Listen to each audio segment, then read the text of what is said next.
Thanks for joining us today for our 5 to 5 live conversation. We're happy to have you all with us today. And to submit questions, comments, or technical issues during the event, please use the chat feature. Be sure to select all panelists and attendees when submitting those questions. All attendees will have access to the recording next week. And if you're a GoToKnowledge member, you will find this recording on your dashboard. Otherwise, it will be emailed to you. Our host today is Meg Foster. Meg has spent 20 years in higher education focused on student success initiatives and working in such areas as orientation, faculty development, online learning, student leadership, and first year initiatives. All right, I'll pass over to you two. Oh, thank you, Crystal. Well, good morning or good afternoon, everyone, depending on the time zone that you're in.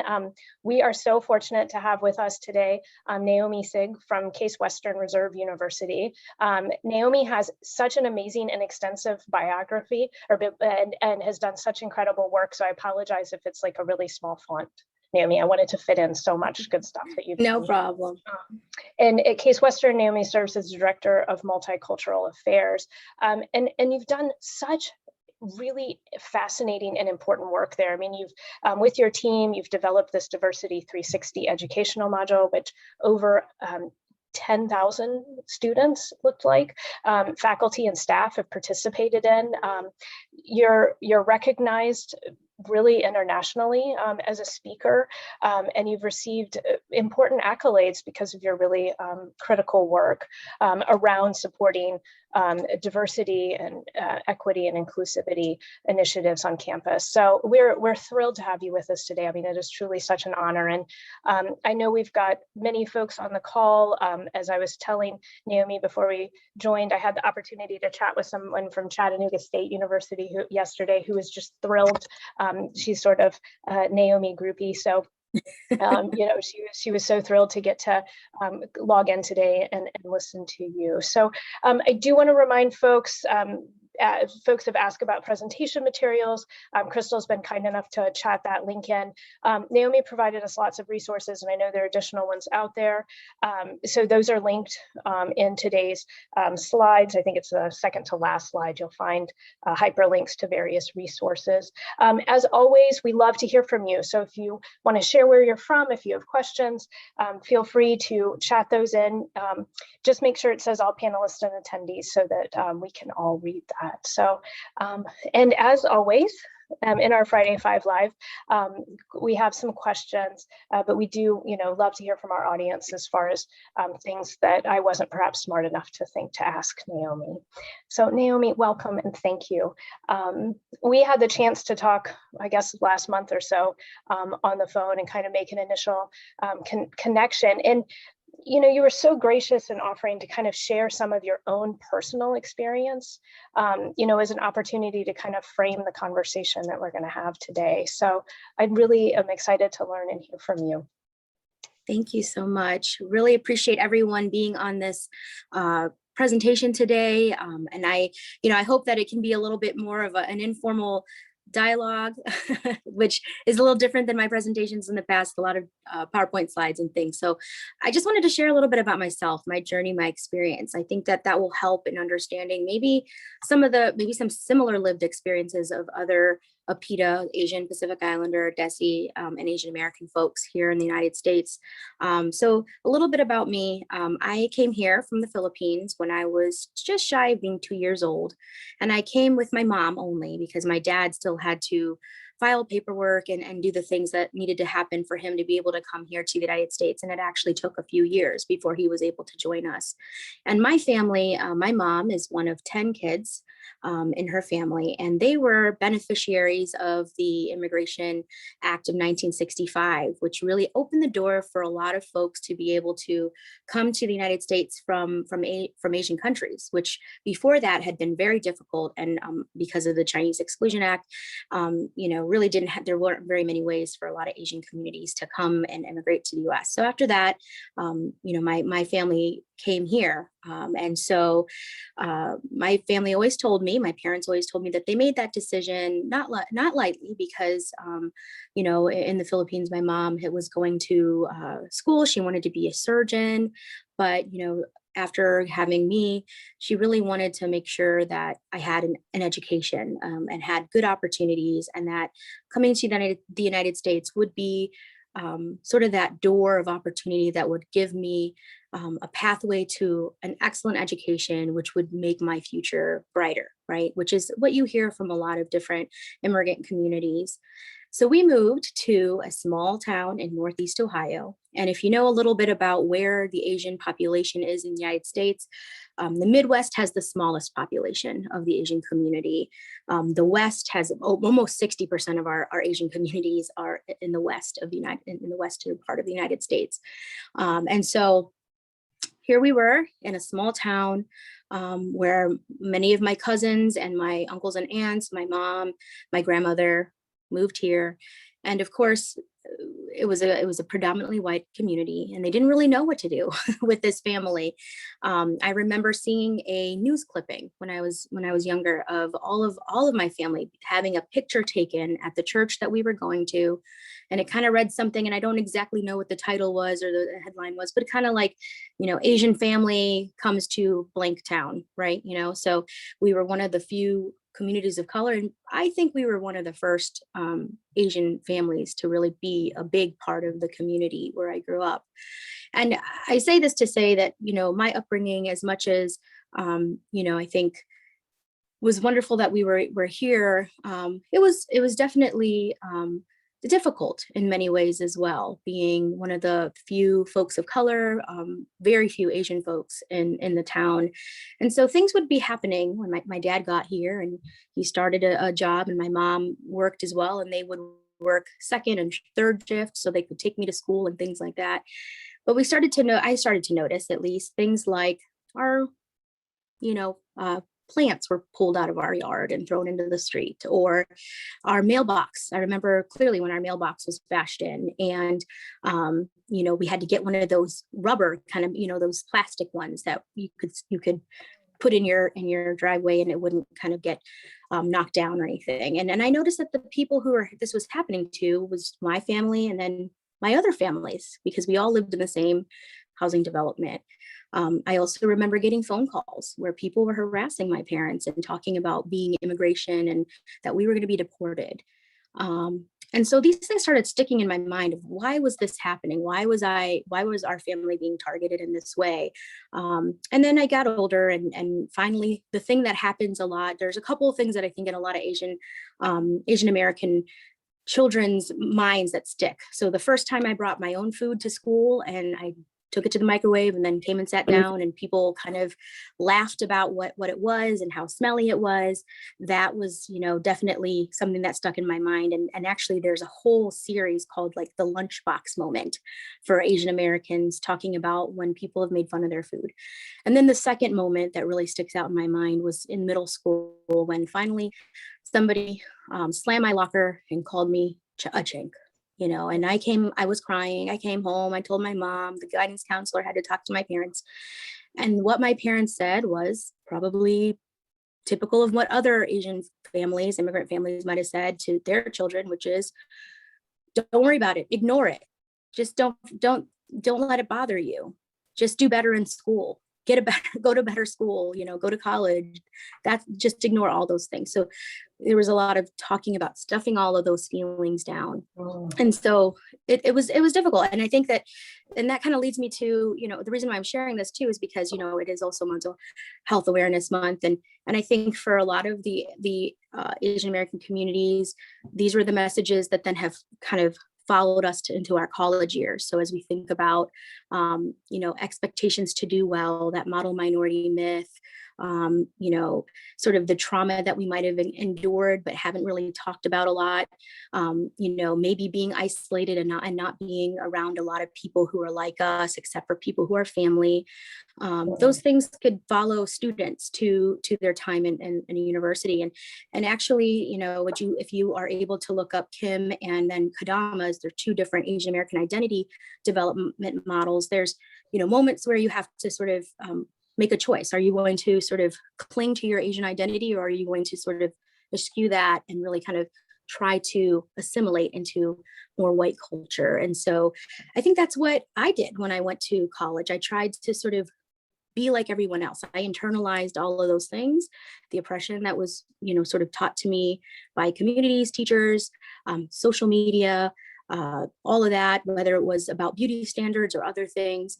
And I tried to sort of shed my identity, which doesn't last long because I still looked like this back then, and people still treated me the way that they treated me when I, in college, when I was living in my hometown.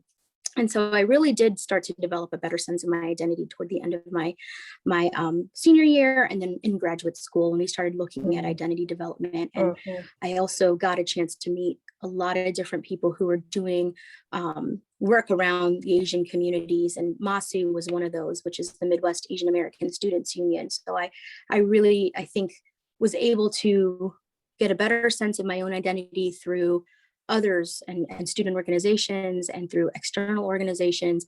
And then in my time in the Center for Diversity and Inclusion at my institution. So that was just, I think, a haven for me to find people who wanted to talk to me about my identity. So that's just a little bit about my story. And I'm assuming that, of course, everybody's lived experience is different, but I'm sure that there are many folks who might have some similar pieces that they could relate to and find similar to their own story as well. Naomi, would you mind sharing one more time in case folks aren't familiar with it, because I think it's always so important that we do this work, the Asian American Identity Development Model that you spoke to, and because I just wanted to put that in the chat for folks in case that's something we're not familiar with. Yes, so there's two that I have really kind of looked at. So Corinne Kadama has one on Asian American identity development, and she kind of challenges, Chickering, if you're a student affairs, student development theory, a geek nerd, like, some of us have been in the past. I remember that feels like a different life, but, it really challenged that, saying like these vectors, these things that you're saying, they really don't take into account racism and different identity factors. These studies were done on mostly white men. And so this sort of was trying to extrapolate the experiences of the Asian American identity. And then Kim's model was the model that really kind of started thinking about, the moment where you sort of took one of two paths, the path of really clinging to your Asian identity, and the one where you sort of try to do everything you could to sort of assimilate into white culture and go away from the communities. And so those two identity development models are really important to maybe, they're not ones that I think a lot of people talk about, or you probably learned a lot. If you were in higher ed, you probably didn't spend a ton of time on those, but I think they're really important to maybe look at and think about and potentially use to help students within your institution. So I'm typing that in as Corinne Kadama's work and Kim's model.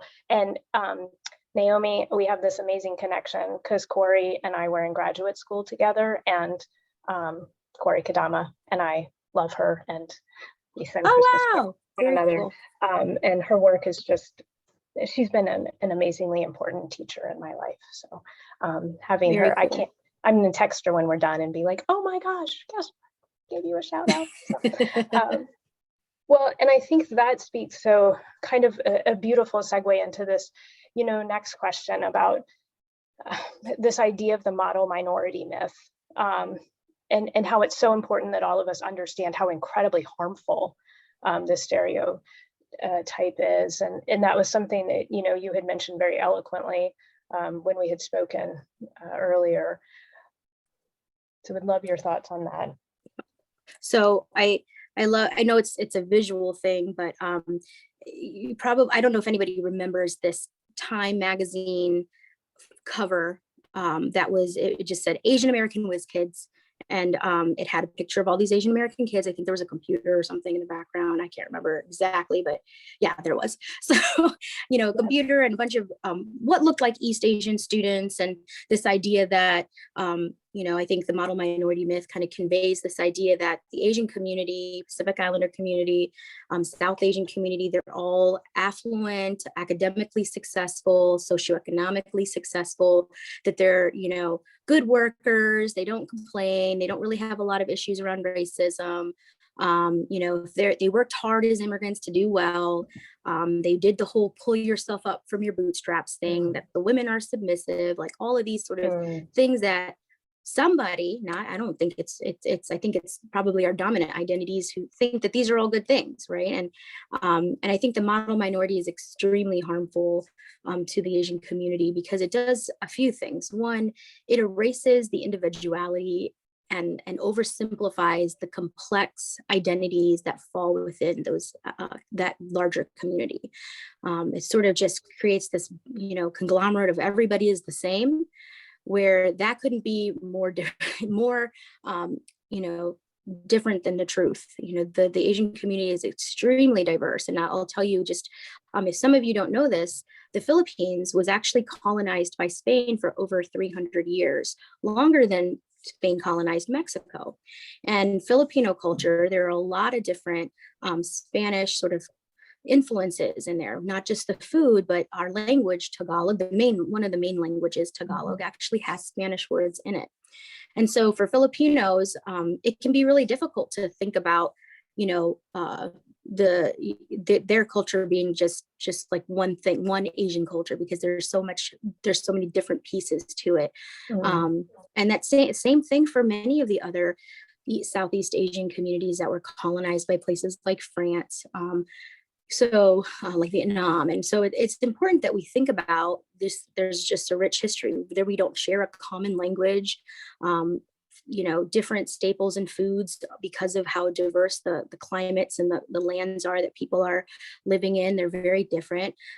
Customs and traditions can be very different. I think there are some similarities. We're not, you know, we've got collectivist societies and things like that. But I think the model minority myth really erases the ability for us to look at how diverse the Asian populations and communities are. I also think that this myth puts so much pressure on people to conform to it. I think as I talked about earlier, I remember being in college, and just like any other college student, kind of having this moment of, wow, college is a lot harder than high school. And to the point where, because I had done so well in high school, like that was expected of me, and I worked hard and did sort of the straight A's and all that kind of stuff, and, you know, Beta Club and NHS and all the things that honestly was what the model minority was kind of telling me to do. When I didn't do well in college, I couldn't handle it. I didn't know how to talk to anybody. I didn't want to seek help. I was ashamed. Honestly, a lot of that shame and that guilt and that fear of failure and of, you know, disgracing your family for working so hard to get here and not doing well, that was so difficult for me. And it was something that I didn't know I didn't have the help. I didn't have somebody to talk to me about it. And you know, luckily I did get a really great mentor in residential life who sort of came to me and said, listen, I know that you're an A student, but, you know, because clearly this is how you got here, but what's going on that you're not able to sort of do as well academically. And I just needed somebody to say they believed in me, and that, you know, here are some resources, and also no one's perfect in college, like just giving me some of those tips. And that was what it took, but it took until my senior year to get that conversation. And so I encourage you, if you do have students who you might see some of these red flags, that you do talk with them and give them those resources. But that model minority myth can be so powerfully, you know, I think difficult for people to handle that stress and that pressure. I think the model minority myth also erases racism within the Asian communities. That kind of makes it seem as though everything's fine. Your community doesn't do a lot around protests and around, you know, racial injustice, which is different now. Like, I will say this, right now we are in a movement actually, where the Asian community is saying no more. We are sick of seeing our elderly being literally stabbed. As you probably saw a couple of weeks ago, 2 elderly women were stabbed while waiting at like a transportation place, like a bus stop. We're sick of, you know, this violence, and not just the violence, but the being ignored and the shunned, or what we talk about, the bamboo ceiling and the sticky floor syndrome, where we stay at these sort of lower level, you know, positions in companies and organizations, and we're not seen as leaders. So I think that you know, model minority myth tries to ignore all of those things and doesn't uncover those things. And then, of course, finally, it really does pit, I think, the Asian community against other marginalized and minoritized communities, whereas, you might hear people say, well, isn't there Asian privilege? Like Bill O'Reilly said, that isn't there Asian privilege because they make more money and they do well. Well, that was an oversimplification of certain communities. So if you look at the Urban Institute, they show that the net worth of Korean Americans is about $23,000. But Chinese Americans, it's like $408,000. There's a complete and huge disparity between those communities. And when you think about service positions versus management positions, our Vietnamese community is 30%, a little bit more than 30% of our Vietnamese communities are in service industries versus management positions and professional positions. So there's a very different disparity between all the different ethnicities. And if we disaggregated the data, we would see that. But oftentimes you see one lumped set of data. And then that, of course, then creates the pitting against other identities and sort of saying, well, why can't you be like this Asian community to our Latinx community? Or how come you can't be, obedient and, like the Asian community to our African-American communities, or, get a better education? Like, these are things that are just, they create this, I think they create this pitting against these communities, because then we can uphold things like white supremacy, because then we're letting other people fight against each other. So that's what I think is really harmful about that model minority myth. And I'm sure there's 100 more reasons, but those are some of the big ones I can think of. I think it's so important. And I think it, as you said earlier, I think it connects so importantly to, I can think of like mental health needs. I mean, if we're constantly being put, from what I hear you saying, in this box with this set of expectations, that's such pressure. And Bruce has chatted in a question about if you have any advice on how we can help students not fixate on grades, right? On those outcomes, and how to focus on the learning of the concepts. And because there is so much, pressure around grades. And I know from, what you've shared, right, that can be particularly prominent in this community. And so is there any work that you see happening like within the multicultural affairs and your work at Case Western that you're like, oh, this has been really helpful to support our students when perhaps they find, oh, college is very different than high school, or do I really belong here?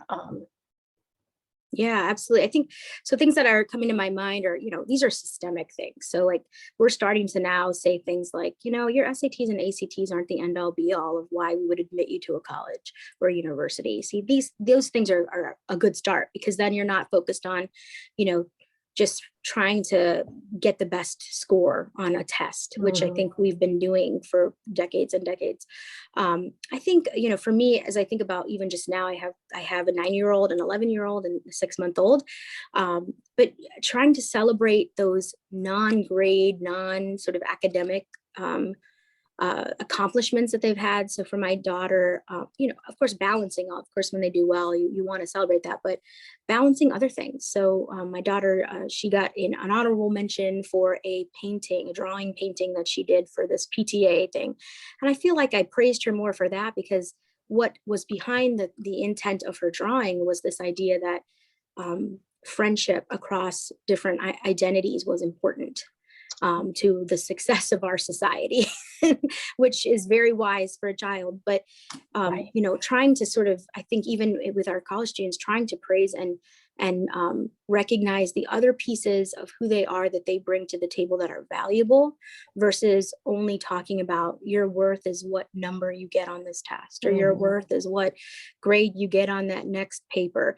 It's about what else you do that really helps. So oftentimes I try to, I had a student who just created a video, and I said, wow, what fantastic skills you have in like being this artist who can sort of take a bunch of people's stories and then put them into something just seamless and beautiful and produced in such a great way. Like, how do you lift those things up for folks and ask them what else they like to do and what they're good at? I think I'll never forget, I used to be an advisor for a South Asian community group at my previous institution. And I remember the time when this is all student led. They said they wanted to have a dialogue on their identity. And they said, everyone in this room, raise your hand if you are a like pre-med, engineering, business major. And a lot of people, like probably 90% of the people raised their hand, and they said, awesome, that's great. Now raise your hand if you're in anything else. And like, again, 10% of the students raised their hand. And just the sheer admiration that the students had for those colleagues who decided to go into dance or theater or something different. And they said, how did you do that? How did you tell us more about like what you're doing and why, tell us more about what you love about that. I just thought that was so interesting, because a lot of times there is this sort of pressure from families and others, and potentially even yourself, because it's been internalized into you that you have to go a certain route. And I was one of those kids. I was pre-law and all that stuff, but realized, and I had to tell my parents this later, I said, you told me education was so important, that it was this door of opportunity that could help make your life better. Why wouldn't you think I wouldn't go into education? Like, don't you think that message was just so incredibly pounded into me that now that's what I want to do? I want to open doors for other people. I want everyone to have an educational experience that is inclusive and equitable, where they feel like they can be successful. And so I think it kind of made sense after that. But yeah, so I think those are things you might want to do, and to identify those students, make sure they get resources, support. I wouldn't make it as a, I wouldn't assume that all Asian students are feeling this way, but there might be one that they don't like to talk about their grades, or you can try. I mean, a lot of times we have access to see if people are on probation and things, and there's ways for us to then have those conversations. And I would absolutely do that, or work with their academic advisor and just say, hey, I'm concerned about the student leader that I know hasn't really seemed to go to class, or I'm not sure if something's going on academically. So if you don't know, you can always ask a colleague and make sure they get resources and help. I think that's all fantastic advice. And I'm, thinking about our last Friday 5 Live, we had Karen Omi from Florida State University, who they have FSU Strong, which is a resiliency program, and that's come out of her work. And then there's a national academic resilience consortium that actually came out of our kind of Ivy League, elite institutions, sort of began doing that work around how do we teach, students who may come to us appearing to have all the resilience, right? Like, you've always been successful, so therefore you will just continue to be successful. And then discovering they really didn't have that skill set to be able to continue moving forward when they hit those sorts of challenges or road bumps, or questioning of whether or not I'm really good enough to be doing this kind of work thing. So I encourage, if folks get a chance, listen to that last episode. That was very helpful, and they're doing really great work, sharing lots of resources, freely with all of us. I also feel, we talked a lot, and I just this morning I was driving to my kids' middle school and listening to NPR, and on the takeaway they were actually talking about, and Naomi, feel free to please correct my language here, but it was the anti-Asian American hate legislation that was just passed nationally, and the importance of that. And so I thought that was so timely, considering our conversation today. And one of the things we had talked about is that we have seen this kind of drop off in the news cycle about anti-Asian violence, but I think for those of us who are maybe tuned in, I'm hearing about it, I feel like, even more, which is important. It's important that those stories get told. This is like the $1 million, I feel like, question, but what kind of actions can we take as we listen to you today and we think about our students and the shared experiences that they're having? You and I talked about how so many students have chosen, from the AAPI communities, have chosen not to return to school this year because of the concern of violence. And our middle school has witnessed that concern in our community. So what are ways that we can be allies, I think, for for our Asian American and Pacific Islander students and colleagues.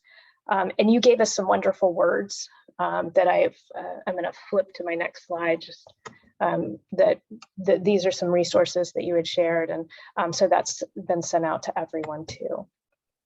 Yep, absolutely. So yeah, the first thing I would say that's really helpful is just to educate yourself first. And then when I say educate, there's so many different ways you can educate, but I really think the issue that we have here in the United States is that we don't provide the history of our Asian community, K to 12. It's very slim, very little information about the contributions, the history of our Asian communities within the US, starting with the building of the Transcontinental Railroad. So if you look at history photos, there's a photo of when the railroad, some of it was completed. There's just a bunch of people who are taking this photo, and it's all white folks. And there are no Chinese folks in sight because they cleared them out. So you wouldn't know that they were part of building this. People don't know about the Chinese Exclusion Act. They don't know about, really what happened with the Japanese internment or prison camps, and, how much people lost, how there were folks who tried to escape and were shot. And they don't know about Fred Korematsu, who did not want to go and declined to go.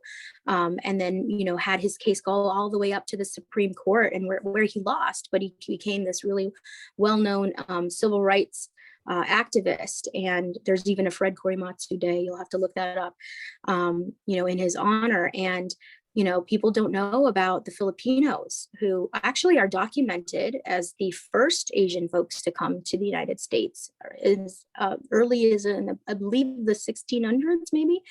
And those were settlers in the Southeast, where a lot of them were fishers. And also the Filipinos were part of a lot of the labor movements. So looking at folks who worked with Cesar Chavez, and I think there's a lack of history on just even some of the big flashpoints of racism and hate that occurred. So in 1982, a man named Vincent Chin, who was actually of Chinese descent, was murdered by two men, a stepson and a stepfather duo, unfortunately before his wedding. It was sort of his bachelor party night. He was beaten with a bat, and really sort of really hurt, to the point where a few days later in the hospital he died. And the two men did not serve any time in jail. They paid $3,000, and the reason why they were upset with him and attacked him was because they thought he was Japanese. And at the time in the 1980s, what was happening? There was an uptick in the Japanese auto industry in the US. And so they were blaming him for the loss of their job, or the decline in the American auto industry. And so that actually sparked a lot of, Asian Americans sort of uniting and wanting justice. And so like this type of stuff we don't hear about. You don't talk about it in school, and you don't talk about how there were precursors of Asian children who wanted to go to white schools before Brown versus Board of Education. So there are court cases that are even things that we didn't learn when we were growing up. So that would be one thing. I would very much say educate yourself on the history. Educate yourself on the diversity of the Asian community here in the US, maybe within your institutions and your cities and surrounding areas, because I think it's important to know that. Are there different communities and community organization resources that are available to you and to your students, faculty and staff too, within your surrounding institution? Do some of that education. Second, I would say listen. One thing that I've heard over my time working with our Asian student community is that they feel invisible, that they don't ever really get a chance to talk about the things that, that have happened or that are going on in their lives that are sometimes negative, sometimes difficult. They don't necessarily get heard in those moments where they have a great idea and they're leaders, and their idea doesn't usually rise to the top of being recognized. So listen, make sure that you're really trying to understand and to find moments where you can be a good ally and that goes to them to amplify. So then when you listen, you can then lift that voice up to the next level. You can speak people's names in spaces where they might get, recognition. They might be able to, get a position or a job, or even just a thank you or acknowledgement of their contribution. I think that those are really important, and you can amplify these voices too by just even the things that you pick to have as programs and events or speakers on your campus. So think about the last time you might have had an Asian or Asian American, Pacific Islander, South Asian speaker on campus who spoke about their identity. So not just somebody who was, let's say, an engineer who happened to be Asian, but somebody who actually talked about how that identity and their, perhaps their academic area and how those things sort of coalesced. So think about those things, like when was the last time you read a book and or had a book club on the Asian experience? And there are several that are wonderful. Minor Feelings is one that's coming up and that's on my list next. I have some other resources I shared. I think Peter Ho Davies, who I had the pleasure of actually having a conversation with last week, has this fantastic book called The Fortunes.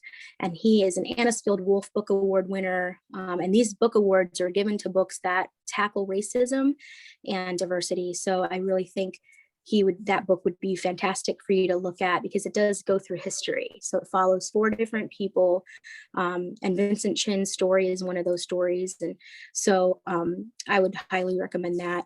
And then finally, be an upstander. And as Meg said, the Hollaback has the several different anti-Asian harassment, upstander trainings that you can go to and learn how you can speak up and speak out.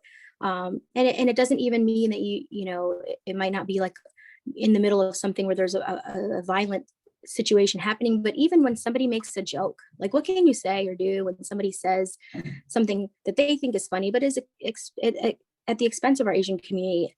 And perhaps even when there are no Asian folks present, it's not even about doing this because you want to protect somebody in the moment. It's about standing up because it's wrong, even, when there's no one else there that might have that identity. So how can you be this upstander and address things when they happen, or even look at policies and programs at your institution that might be lacking? Like, do you have,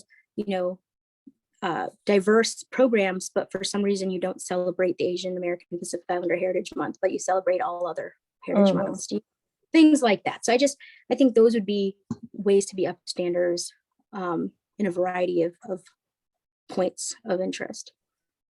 And we've had some great questions about chat.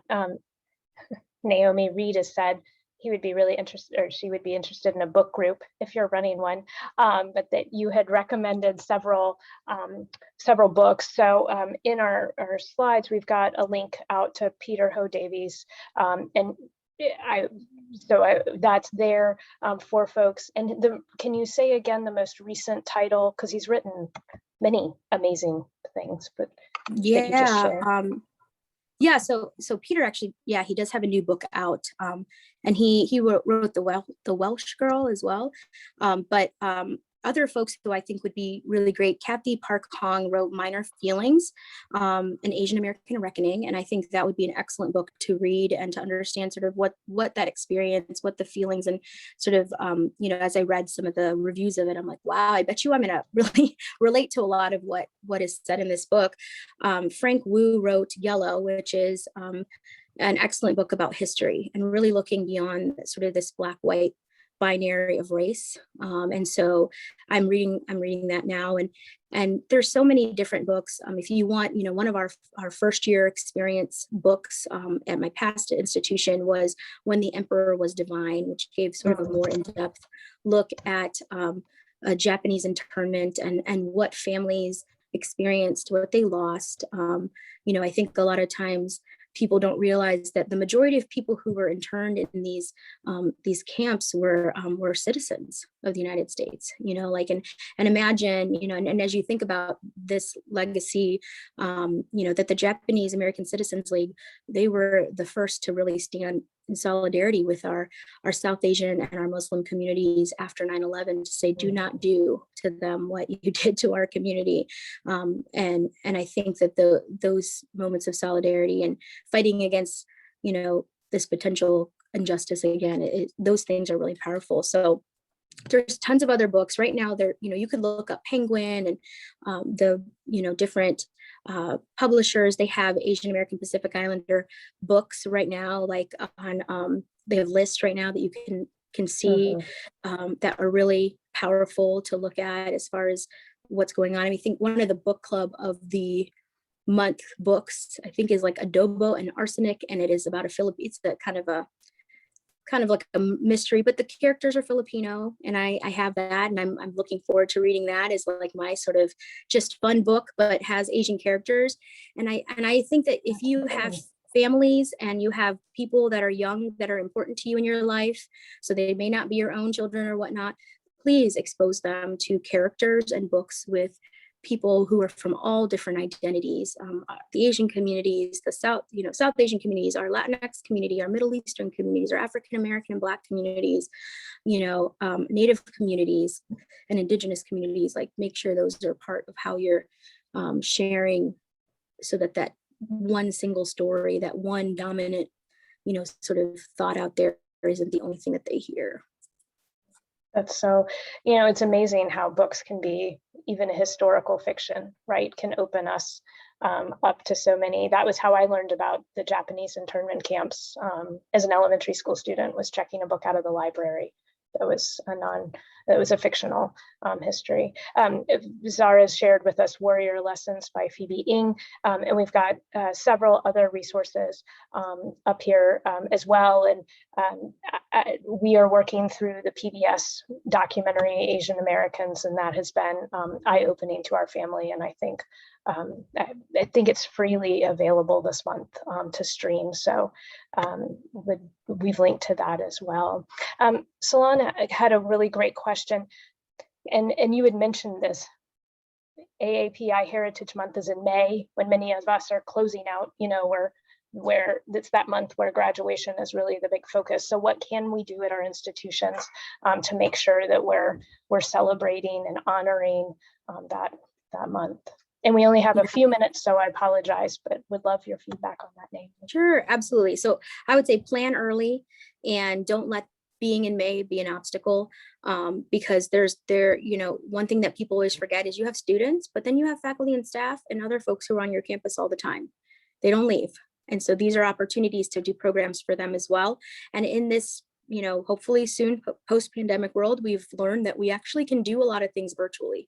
So you can still have the speakers and the book clubs and the events virtually if folks are going away, but perhaps there's a way to work with a small group, a committee of some sort. I would work with your multicultural affairs or diversity inclusion offices, identity centers, whatever you have, and to say, okay, we want to have some type of recognition for this community's Heritage Month, because we do it for many other community and cultures, and oftentimes we do let this one go because it's in May and we're tired, and a lot of those things are obstacles for us.